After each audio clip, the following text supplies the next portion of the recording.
आज की इस वीडियो में हम एक ऐसा केस डिस्कस करने जा रहे हैं जिसे सुन के तुम ये सोचने पे मजबूर हो जाओगे कि ह्यूमन माइंड कितना ज़्यादा फक्ड अप हो सकता है। ये केस है एक 16 साल की लड़की क्रिस्टीन का। फिलीपींस में एक लापू लापू शहर था जिसमें एक 16 साल की लड़की क्रिस्टीन एक लोअर मिडिल क्लास में बड़ी हो रही थी। एंड जैसे जैसे वो बड़ी हो रही थी उसके ख्याल एंड उसके जो थॉट्स थे वो बहुत ज़्यादा स्पिरिचुअल एंड बहुत ज़्यादा धार्मिक थे। एंड वो शाम को 4 बजे चर्च जाती एंड 8 बजे से पहले घर वापस आ जाती। एंड ये सब चीज़ें करना उसका नॉर्मल रूटीन बन गया था, डेली बेसिस पे वो चीज़ें करती थी। एंड साथ के साथ उसे एनिमे, BTS एंड के ड्रामा, के पॉप, इन सब चीज़ों में बहुत ज़्यादा इंटरेस्ट था।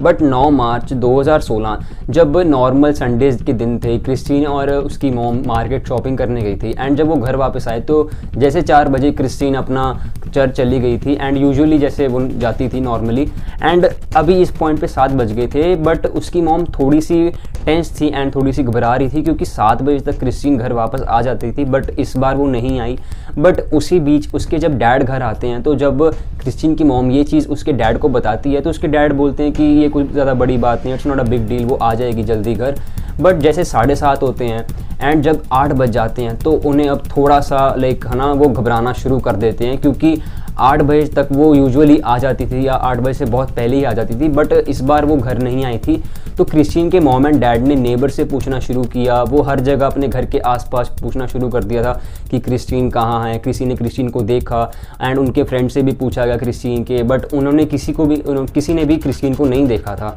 तो अभी रात के 9 बज रहे थे एंड क्रिस्टीन की मॉम एंड डैड ने ये सोचा कि अब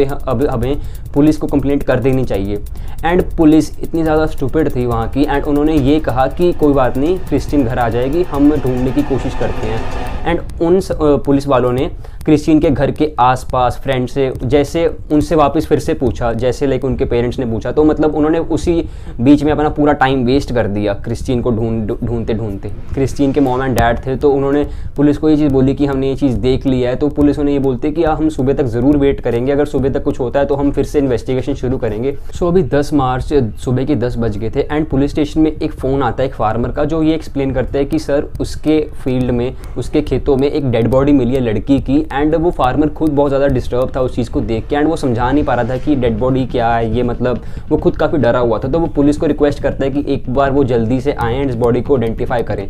एंड पुलिस इस चीज़ में थोड़ा सा डाउट करती है कि शायद वो बॉडी क्रिस्टीन की हो सकती है, तो शायद है ना वो उसके मॉम एंड डैड को भी साथ लेके चले जाएँ। तो उसके जब mom and dad and police उस जगह को विजिट करने जाते हैं जहाँ पे वो डेड बॉडी मिली थी तो आइडेंटिफाई करते हैं वो एक लड़की की बॉडी थी। बट उस बॉडी पे एक भी कपड़ा नहीं था सिवाय एक जीन्स के, जो भी है ना जो वो जीन्स थी वो घुटनों तक खींची हुई थी।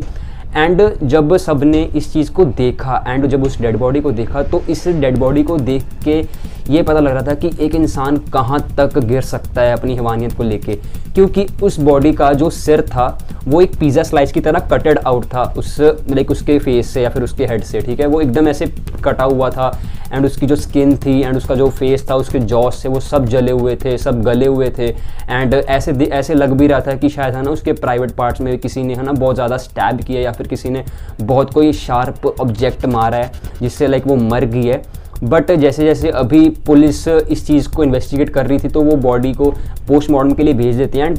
जो पोस्टमार्टम रिपोर्ट आती है उसमें ये नहीं बताया जाता कि इस लड़की का रेप हुआ है, बल्कि ये बताया जाता है कि इस लड़की के सिर में किसी ने बहुत ज़्यादा मात्रा में एसिड डाला है ताकि इससे जिसको जो ब्रेन है, इसकी जो स्किन है वो गल चुकी है ताकि वो जो चेहरा है वो पहचान में ना आए। बट अभी इस पॉइंट तक ये पहचान में आ चुका था कि वो जो जीन्स थी वो क्रिस्टीन की थी एंड ये बॉडी क्रिस्टीन की है। बट अभी पुलिस ने एक ऑफिशियल स्टेटमेंट सामने निकाली ये बोलते हुए, क्योंकि पुलिस को खुद समझ नहीं आ रहा था कि वो अभी इस चीज़ पे क्या रिएक्ट करे, क्योंकि कुछ समझ ही नहीं आ रहा था कि ज़्यादा कोई एविडेंस नहीं थे उस बॉडी के पास, ना कुछ ज़्यादा चीज़ें मिली थी। तो पुलिस ने ये एक स्टूपिड स्टेटमेंट दी ऑफिशियली आके कि शायद हो सकता है कि हमारे पास है ना 2 POVs हैं, कि पहला ये हो सकता है कि शायद क्रिस्टीन को मारा इसीलिए गया ताकि ये कोई रिचुअल पूरा हो सके या किसी की बलि चढ़ाई जा सके। एंड दूसरा ये हो सकता है कि जिस बंदे ने मारा क्रिस्टीन को वो बहुत ज़्यादा हैवीली इन्फ्लुएंस था ड्रग्स के अंदर चलते हुए, ताकि शायद है ना उसने क्रिस्टीन को है ना मार दिया, मतलब ऐसे नशे में रहते हुए। बट अभी जो 2 स्टेटमेंट्स थी वो बहुत ज़्यादा मेल नहीं खा रही थी, क्योंकि इस चीज़ की दोनों कोई सेंस नहीं बन रही थी कि क्यों कोई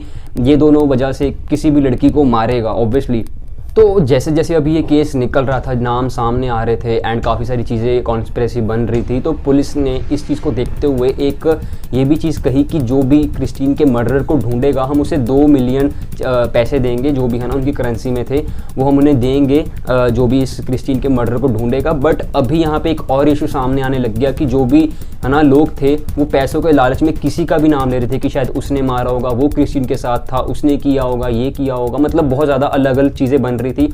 सो इस चीज़ को देखते हुए गवर्नमेंट से भी बहुत ज़्यादा प्रेशर आ रहा था, तो गवर्नमेंट ने ये केस एनबीआई को टेक ओवर कर दिया कि अभी आप इस केस को देखो। तो एनबीआई ने फटाफट इस केस के ऊपर अपनी है ना ऐसे रिसर्च शुरू की एंड उन्होंने सबसे पहले सीसीटीवी कैमरा फुटेज को निकाला जो चर्च के बाहर थी एंड चर्च के जो भी है ना अलावा उन्हें मिलती थी कि कहाँ से क्रिश्चियन का घर था, जो भी है ना उन्हें मिली एंड उन्होंने वो कलेक्ट की। तो उन्होंने सबसे पहले चर्च में जाके देखा कि जो 4 बजे एंट्री थी क्रिश्चियन की रजिस्टर में वो तो थी, बट जो एग्जिट था वो 6:15 का था, क्योंकि यूजुअली इतनी जल्दी क्रिश्चियन नहीं आती थी चर्च से बाहर, लाइक उसे 7 बज जाते, 6:30 बज जाते थे, बट इतनी जल्दी वो नहीं आती। तो उन्हें कुछ इस चीज़ पे डाउट हुआ, तो उन्होंने और एक अपनी है ना सीसीटीवी फुटेज निकाली जहाँ पे क्रिश्चियन के साथ एक बंदा चल रहा था एक सड़क पे। हाँ, उस चीज़ से पता चल रहा था कि क्रिस्टीन है, वो आइडेंटिफाई हो गया, बट वो जो वो बंदा था उसके साथ में उसके साथ चल रहा था वो बंदा आइडेंटिफाई नहीं हो रहा था। तो पुलिस ने अभी है ना उसके पेरेंट्स को भी है ना पूछा कि क्रिस्टीन कैसी थी, ऐसी थी, लाइक है ना उसके बारे में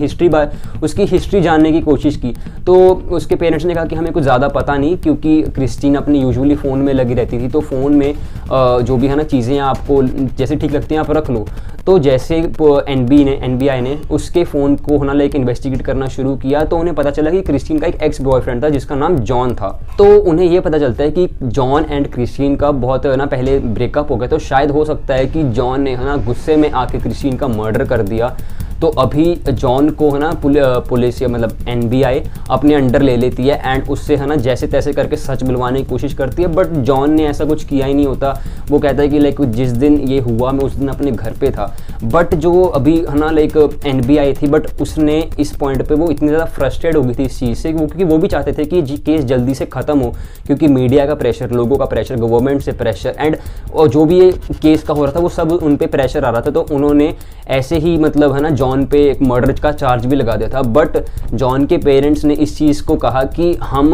ये भी बता सकते हैं कि है ना हमारे पास ऐसे 7 है ना ऐसे प्रूफ्स हैं या फिर इतने सॉलिड प्रूफ्स हैं कि जिस दिन क्रिस्टीन का मर्डर हुआ उस दिन जॉन हमारे घर पे ही था, जॉन को पता भी नहीं कि ये सब कैसे हुआ। तो इस दौरान है ना एनबीआई को ये चीज़ है ना मतलब बतानी पड़ती है जो भी कि जॉन ऐसा मर्डरर नहीं है, जॉन ने कुछ भी नहीं किया, उसे है ना इनोसेंट बताना पड़ता है। बट अभी 21 अप्रैल 2019 हो चुकी थी एंड जब ये चीज़ हो रही थी तो वहाँ पे एक कोई चोर था जो है ना शरेआम है ना एक दुकान में चोरी करता हुआ पकड़ा गया। बट जो दुकानदार था उसने जब है ना ये चीज़ पुलिस को बताई कि ये चोर है, इसे आप रख लो, तो जब पुलिस उस चोर को पकड़ती है तो वो चोर काफ़ी ऐसी चीज़ें बताता है एंड काफ़ी ऐसी चीज़ें बोलता है जिससे सुन के सब हैरान हो जाते हैं, क्योंकि इतने साल से जिस मर्डरर को सब ढूंढ रहे थे वो अभी उनके सामने बैठा था, रोनाटो, जिसने क्रिस्टीन का मर्डर किया था। बैक इन 2016 फेब जब क्रिस्टीन एंड जॉन का ब्रेकअप हुआ था तब क्रिस्टीन बहुत ज़्यादा लोनली थी, बहुत ज़्यादा अकेला फील कर रही थी, डिप्रेस थी। तो उसी टाइम क्रिस्टीन के फेसबुक प्रोफाइल पे एक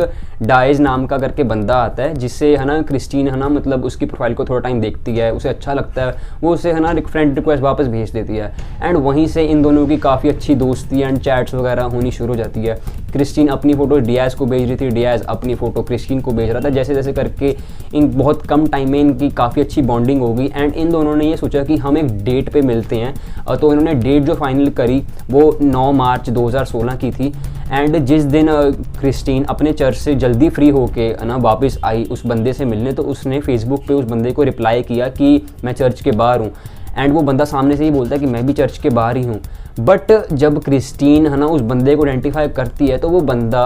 एक 43 ईयर्स ओल्ड मैन होता है, जिसे क्रिस्टीन देख के बहुत शॉक हो जाती है, क्योंकि वो ये सोच रही होती है कि जिस बंदे से वो बात कर रही है डियाज से वो शायद है ना 23-25 साल 24 साल का लड़का होगा, बट ये तो एक बूढ़ा था जो कि है ना मतलब 40 से ऊपर का था एंड वो है ना उस चीज़ को देख के बहुत ज़्यादा शॉक्ड होती है एंड बहुत ज़्यादा हैरान रहती है। वो इस चीज़ को है ना इग्नोर करते हुए अपने घर की तरफ जा रही होती है, बट ये जो बंदा था वो क्रिस्टीन का पीछा करता रहता है एंड ये बोलता रहता है कि है ना ये जो प्यार है ना वो मतलब सच्चा है मेरे तुम्हारे लिए, ये चीज़ें बोलता रहता है फालतू की एंड जब क्रिस्टीन ये चीज़ें नहीं मान रही होती तो वो गुस्से में आके क्रिस्टीन का हाथ पकड़ता है, एक है ना मतलब छोटी सी गली से होते हुए एक है ना बहुत बड़े खेत में ले जाके क्रिस्टीन का रेप करता है, वो भी बहुत बार। एंड उसके प्राइवेट एरियाज़ में बहुत शार्प चीज़ें लाइक जो उसके पास नाइफ था उससे स्टैब करता है मोर देन 20 टाइम्स। एंड ये सब तब हो रहा था जब क्रिस्टीन अलाइव थी, वो ज़िंदा थी। एंड ये करने के बाद वो क्रिस्टीन का एक सर का हिस्सा पिज़्ज़ा स्लाइस की तरह काट के अलग कर देता है। बट अभी उसे इस चीज़ की भी टेंशन थी कि इस चीज़ को कैसे तैसे करके मतलब कि इसका जो चेहरा है वो पहचान में ना आए। तो वो अपने घर वापस जाता है, अपने जो खून से उसके कपड़े भरे हुए थे वो चेंज करता है, एक एसिड की बोतल लेता है एंड वो बोतल वापस उस खेत में आके क्रिस्टीन के सर में भर देता है, ताकि जिससे उसका जो सर है वो पूरा अच्छी तरह गल जाए। एंड उसके गले पे काफ़ी बार है ना चाकू मार के एंड उसके जो भी है ना ऑर्गन्स थे है ना जो भी है ना उसके वहाँ से ऑर्गन्स थे उसे निकाल लेता है। बट अभी 19 मई 2019 को ये खबर सामने आती है कि जो है ना मतलब रोनाटो था उसकी अपने ही जेल में डेथ हो गई। अभी ये सामने नहीं आया कि जो ये डेथ थी ये उसने सुसाइड किया या किसी ने मारा, वी डोंट नो। कॉज उस टाइम लोग भी काफ़ी ज़्यादा भरे हुए थे, लोगों के दिल में काफ़ी गुस्सा था इस चीज़ को लेके कि कोई ऐसा कैसे कर सकता है एक छोटी बच्ची के साथ। तो शायद हो सकता है कि किसी ने उसे मार दिया हो, या फिर ये हो सकता है कि शायद है ना रोनाटो ने खुद ही अपना मतलब मर्डर कर लिया, सुसाइड कर लिया। सो या you never know. Thank you guys for watching this video. अगर तुम्हें वीडियो अच्छी लगी हो तो प्लीज़ इस वीडियो को लाइक शेयर सब्सक्राइब ज़रूर करना एंड मुझे कमेंट सेक्शन में ज़रूर बताना कि what was the best part, what was the worst part. मुझे बहुत अच्छा लगता है जब तुम ये चीज़ बोलते हो एंड मुझे और भी सारी चीज़ें बताना कि about case, about video quality कैसी चल रही है। लाइक मुझे बहुत अच्छा लगता है जब तुम मुझे ये चीज़ें बताते हो एंड या keep supporting and thank you so much. See you in the next one. Bye.